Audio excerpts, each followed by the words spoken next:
Je vous parlais donc de la Torah orale dans le Pentateuque. Vous savez que la vision, j'en avais parlé ce matin, la vision historico-critique traditionnelle de la composition du Pentateuque part de l'idée que, en ce qui concerne notamment les matériaux narratifs, il y avait d'abord les traditions orales qui ensuite ont été mises par écrit et rédigées, révisées en plusieurs étapes. Alors, contrairement à ce modèle, qui envisage donc une évolution de l'écrit à l'oral, la tradition juive défend, au moins sur le plan théorique, parce que c'est un peu plus compliqué que ça, mais enfin, l'idée d'une concomitance en affirmant que Yahvé aurait donné à Moïse au Sinaï non seulement une Torah écrite, donc le Pentateuque, voilà. Et puis aussi, à côté du Pentateuque écrite, une Torah orale, une loi orale. Cette idée est une Torah orale et sans doute assez ancienne parce qu'elle se reflète déjà dans le Nouveau Testament, par exemple, dans les conflits entre les pharisiens, très ouverts à des nouvelles interprétations, voire à des nouvelles lois, et les sadduciens qui n'acceptent que le texte écrit de la Torah. L'idée donc que Moïse aurait reçu sur le Pentateuque deux lois, deux Torot, est expliquée dans la tradition juive à l'aide de certains versets du Pentateuque, comme par exemple Exode 24, où on a 12, donc on a cette idée. Yahvé dit à Moïse, monte vers moi sur la montagne et reste là pour que je te donne les tables de pierre, la loi et le commandement que j'ai écrit pour les enseigner. Donc là, dans la tradition juive, on dit qu'il y a deux choses. Il y a d'abord la loi et j'ai écrit, ça c'est la Torah ou le Tanakh, toute la Bible. Et de l'autre côté, on parle du commandement et pour les enseigner, là, ce sera l'interprétation orale de la Torah. Ça, c'est une idée qu'on se trouve dans le Pentateuque, où on peut encore citer avec Maïmonide, Lévitique 26, ceci sont les décrets, les coutumes et les lois que Yahvé a établies entre lui-même et les fils d'Israël sur le mont Sinaï par l'intermédiaire de Moïse. Donc là, le pluriel loi, donc Torot, est expliqué par Maïmonide dans le sens que ça se réfère à plusieurs lois. Donc la loi écrite des prêtres, dont il est question dans le Deutéronome, et la loi qui était donnée aux sages ou au peuple. Et encore un autre texte, mais c'est toujours la même idée. Vous avez toutes les paroles et toutes les règles en ce texte. Et finalement, après, on dit que Moïse écrivit toutes les paroles, mais il n'écrit pas les règles. Donc, la tradition juive en déduit en fait qu'il y a deux unités. Je ne pense pas que ça soit le sens premier de ce texte. C'est certainement une interprétation assez forcée des textes bibliques qui utilisent plutôt le parallélisme des membres. Néanmoins, il me semble que ce concept d'une Torah orale s'explique très tôt, en fait, par la nécessité de corriger et de compléter différentes traditions qui se trouvent à l'intérieur du Pentateuque. Donc, dans ce que va suivre, j'aimerais montrer à l'aide de quelques exemples que cette idée d'une oralité de la loi se fait jour au moment même de la compilation des différents ensembles qui vont constituer le Pentateuque. Donc la thèse que je veux défendre ici, c'est que la mise par écrit et la mise ensemble des traditions du Pentateuque suscitent immédiatement des stratégies d'actualisation et de commentaires. Donc c'est un peu de compliquer la relation entre oral et écrit. Une fois n'est pas coutume, je vais d'abord lire le Pentateuque d'une manière synchronique, telle que nous l'avons. Et quand on fait cela, on trouve la première référence à un texte écrit très vite après l'histoire de la création et de la chute et de Caïn et Abel, au début du chapitre 5, où on a donc cette idée ici, Ze Sefer Toldot, Adam Beyom Bara Elohim, Adam Bidmud Elohim Asa Oto. Donc, ces rouleaux, je vais le traduire tout de suite, mais je vous ai mis l'hébreu quand même parce que ce n'est pas facile à traduire. Donc, c'est un livre qui contient des Toledot et on traduit souvent, voici le livre de la généalogie d'Adam, le jour où Dieu créa les humains, il les fit à la ressemblance de Dieu, ou quelque chose de similaire dans la Tob. Cependant, on pourra aussi traduire « Voici les livres des engendrements d'Adam au jour où Dieu créa Adam à la ressemblance de Dieu et le fit. » On aura alors ici l'idée que ce support écrit existe déjà au moment de la création et que c'est Dieu lui-même qui en est l'auteur. Une idée qu'on va rencontrer dans la péricope du Sinaï. On va également trouver des allusions à un Dieu scribe ou un Dieu écrivain. Lors du séjour de Moïse au Sinaï, c'est lui devient en quelque sorte, en même temps que Dieu, scribe de la Torah. Mais l'installation de cette fonction est cependant racontée bien avant, immédiatement après la traversée de la mer, au moment où les Hébreux doivent affronter les premières difficultés dans le désert. C'est un texte qui se trouve au chapitre 17 du livre de l'Exode. Je ne sais pas si vous avez tous votre Bible dans la tête, dans le cœur ou dans l'ordinateur. Voilà, donc je résume ce texte. C'est le premier récit d'une guerre contre Amalek, dont personne ne sait trop qui c'est Amalek. Et donc Amalek va être battu grâce à différentes stratégies. Vous connaissez surtout l'histoire des mains de Moïse qui sont là pour bénir et qui doivent être supportées par deux acolytes, mais aussi parce que Josué donc y est introduit comme étant en fait le premier chef de guerre qui va donc prendre ici la même fonction qu'il a en fait ensuite dans le livre de Josué. Si on regarde attentivement le texte, je reviendrai encore une fois sur ce texte. Ceux qui suivent mes cours ont l'habitude. Si vous enlevez le verset 14, vous passez beaucoup plus facilement du verset 13 au verset 15, à savoir donc l'idée que Amalek est vaincu, et à la suite de cela, en fait, Moïse bâtit un autel, lui donna le nom Yahvé et mon étendard. Donc ça marche beaucoup mieux.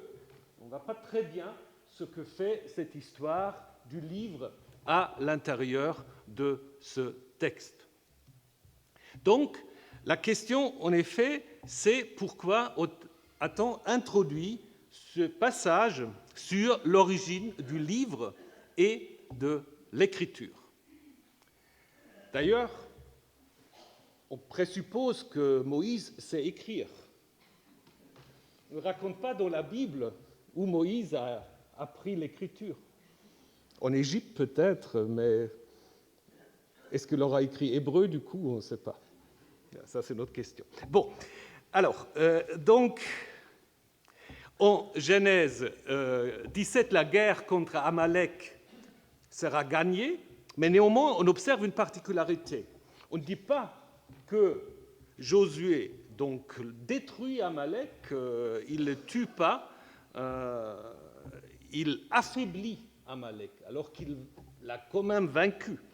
Alors pourquoi? Sans doute parce que l'auteur connaît les traditions de guerre de Saül et de David contre Amalek, et du coup, Amalek ne peut être battu définitivement, parce qu'autrement, l'histoire ne peut continuer.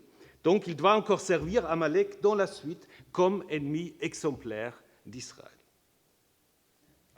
Donc, Moïse reçoit l'ordre d'écrire, ordre qui prépare une tâche importante de Moïse dans la suite. Ici, en Exode 17, la fonction du livre et de l'écriture et de susciter le souvenir, zikaron.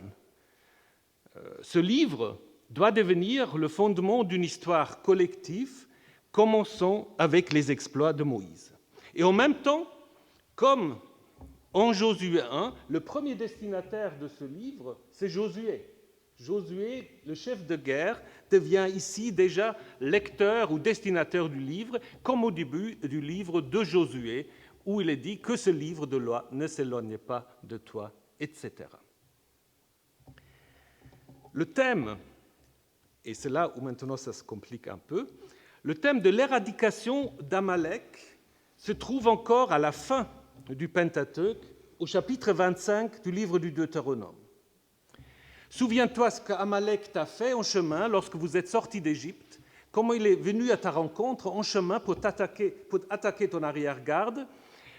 Tu étais fatigué, épuisé, et cela parce qu'il ne craignait pas Dieu. Alors quand Yahvé ton Dieu t'accordera le repos face à tous tes ennemis d'alentour, dans le pays que Yahvé ton Dieu te donne, pour le posséder, tu effaceras sous le ciel la mémoire d'Amalek, tu n'oublieras pas. Alors, qu'est-ce qu'on peut dire ? Évidemment, on peut dire que ce texte se réfère à l'épisode que nous avons vu, en Exode 17, mais tout en le transformant d'une manière significative.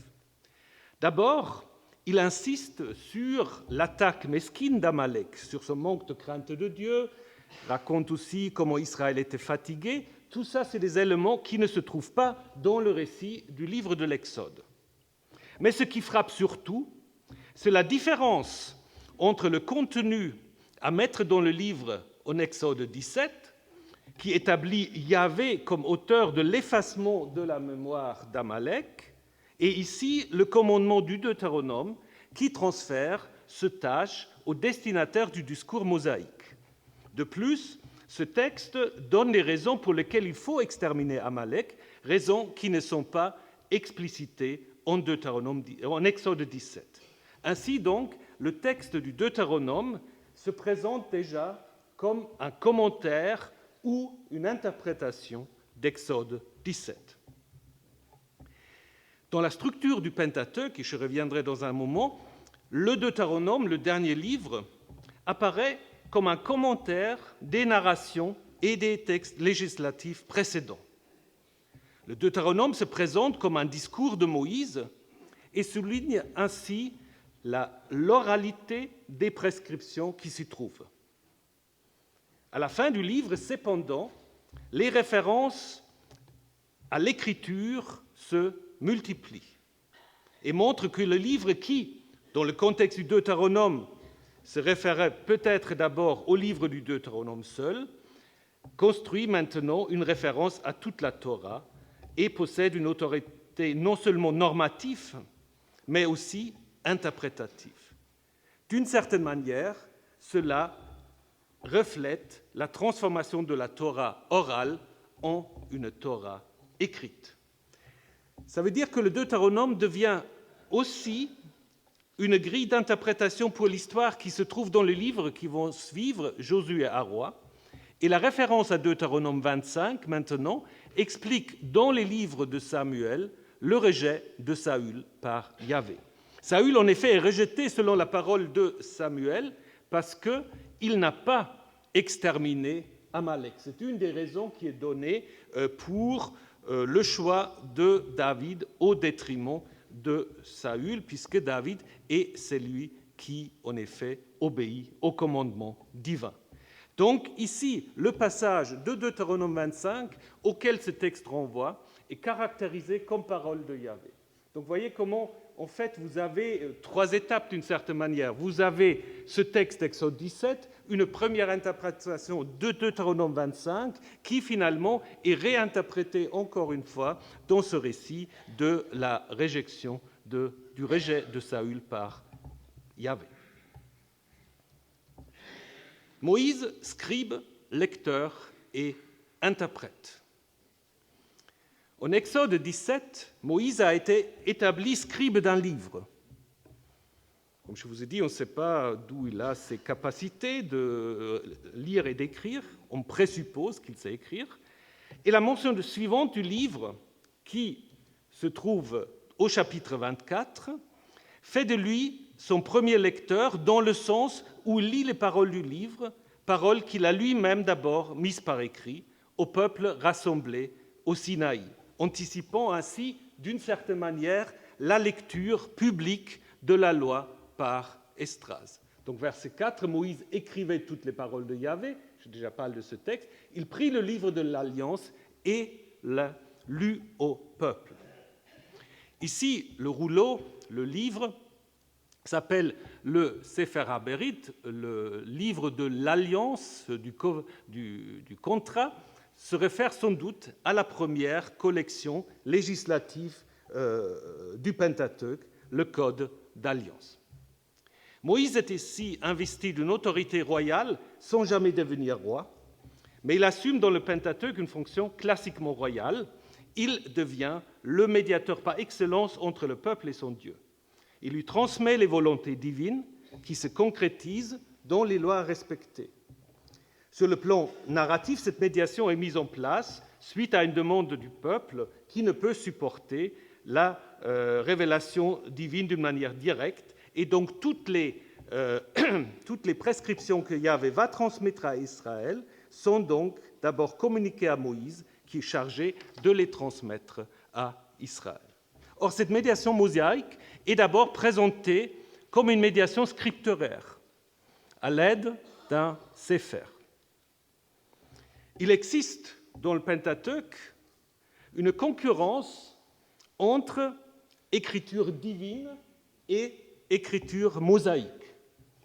C'est le décalogue ou le code d'alliance qui sont présentés comme étant écrits par Yahvé même, alors qu'on donne deux fois à Moïse le même rôle, donc notamment le rouleau qui est appelé livre d'alliance.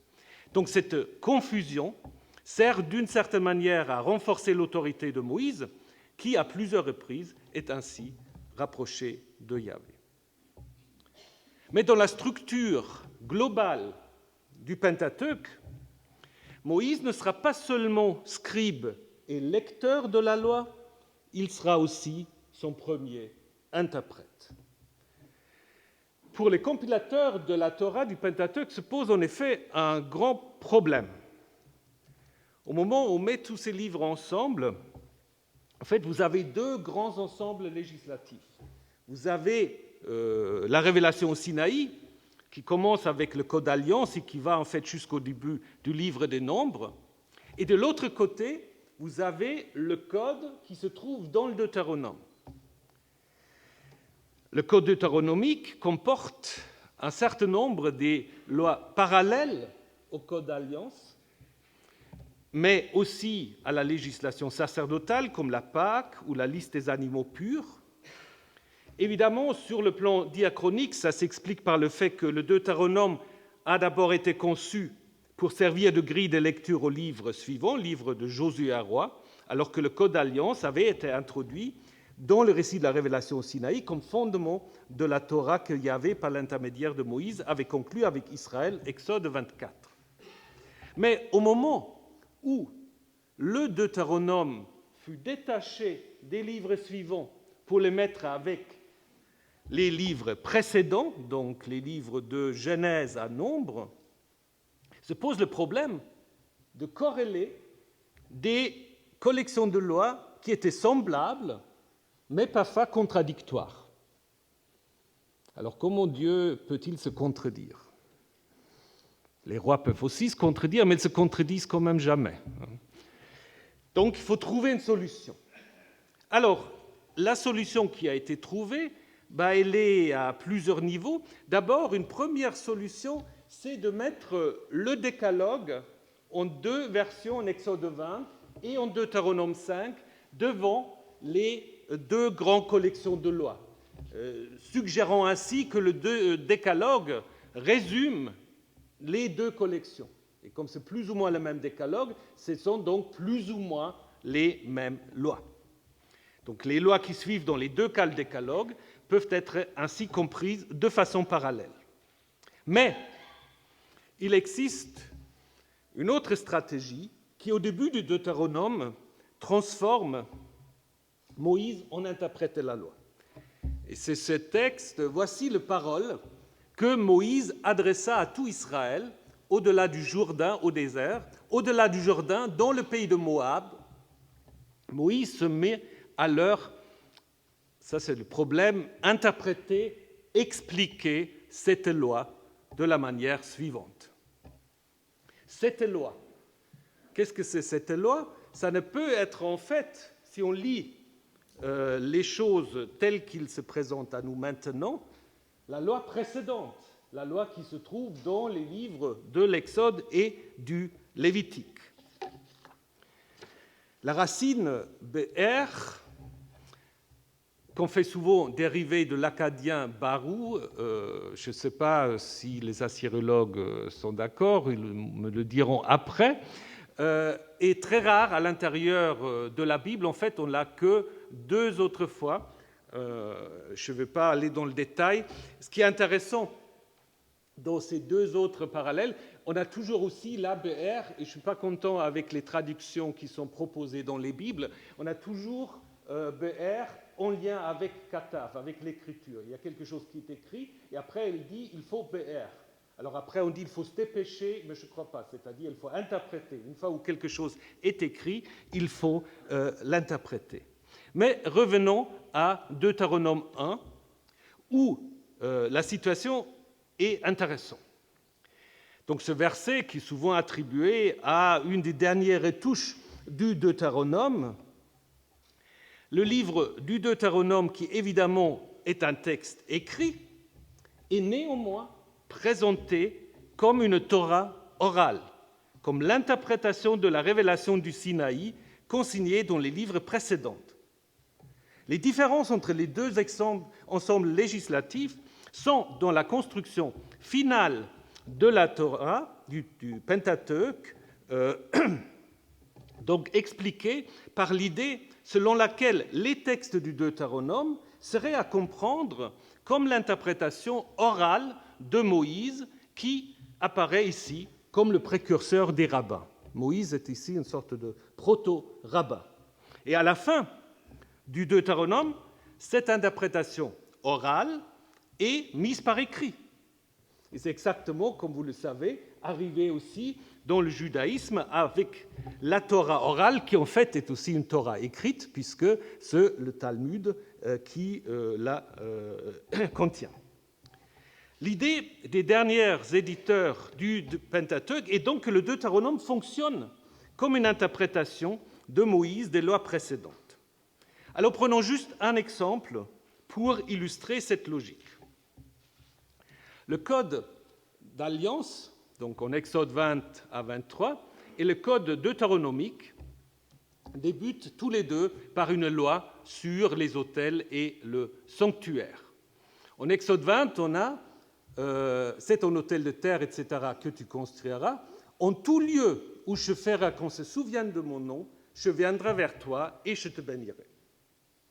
En Deutéronome 12, on a fait attention à ne pas faire monter tes holocaustes en tout lieu que tu verras.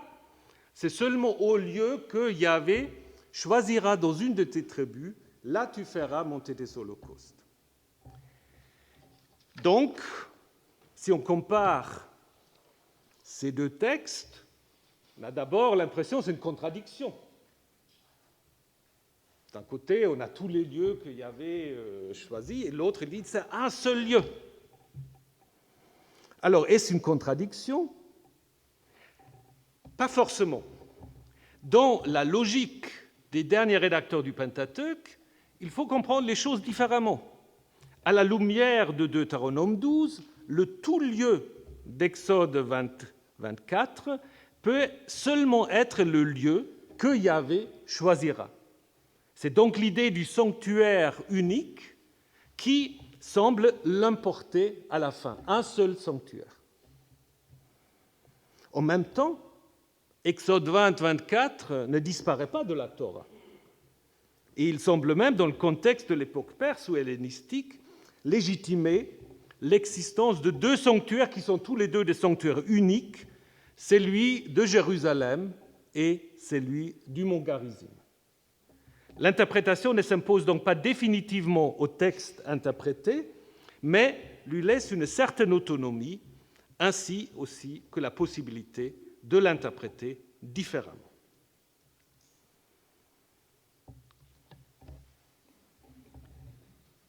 Alors que le livre du Lévitique se conclut par cette idée « tels sont les commandements que Yahvé prescrivit à Moïse pour les fils d'Israël sur le mont Sinaï », le livre suivant, les Nombres, s'ouvre par « Yahvé parla à Moïse dans le désert, dans la tente de la rencontre ». Cette rupture dans la localisation suggère que les préceptes qui sont énoncés maintenant dans les livres de Nombres ne sont plus au même niveau. Et comme on peut le voir dans la suite, les lois qui se trouvent, et ça je vais vous épargner ça parce que c'est un peu fastidieux, mais toutes les lois que nous avons dans les chapitres 5 à 9 du livre des Nombres vont beaucoup mieux dans des passages, en fait, des livres de l'Exode ou du Lévitique. C'est des ajouts, des interprétations des lois qu'on a en Exode et en Lévitique. Mais on ne les a pas mis avec Exode et Lévitique, on les a mis avec les Nombres. Donc ces exemples montrent que les livres de l'Exode, du Lévitique, mais peut-être aussi du Deutéronome, étaient déjà considérés comme étant clos, avaient une sorte de statut protocanonique, de sorte qu'ils ne pouvaient plus accueillir de nouveaux compléments à la Torah. Les prêtres et les scribes de la fin de l'époque perse ont donc créé le rouleau des Nombres pour pouvoir mettre par écrit des compléments qu'ils ne pouvaient plus insérer dans les autres rouleaux. Les textes donc en Nombres 5 à 9 ont été conçus comme une actualisation des autres collections législatives de la Torah. À cet égard, il est intéressant de noter que presque toutes ces actualisations sont introduites par « Yahvé dit à Moïse », sans qu'il soit précisé, comme ailleurs, que Moïse va mettre ces indications par écrit. En même temps, et je vais finir avec cela, les Nombres mettent en route une réflexion sur la nécessité d'une actualisation constante de la loi.